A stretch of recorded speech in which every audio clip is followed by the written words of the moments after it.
আব্দুল্লাহ সকাল থেকে আইসক্রিম খাওয়ার মর্জি করতেছে, তো আমাদের বাসায় একটু আসছি। এখন সে ফ্রিজ ঘাটাঘাটি করে আম্মুর ফ্রিজ থেকে এই বক্সটা নিয়ে আসছে।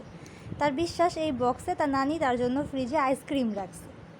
তো আমি বলতেছি যে এই বক্সে আইসক্রিম না, এই বক্সে তোমার নানি তরকারি রাখছে, হয়তো কোনো রাতের তরকারি রাখছে।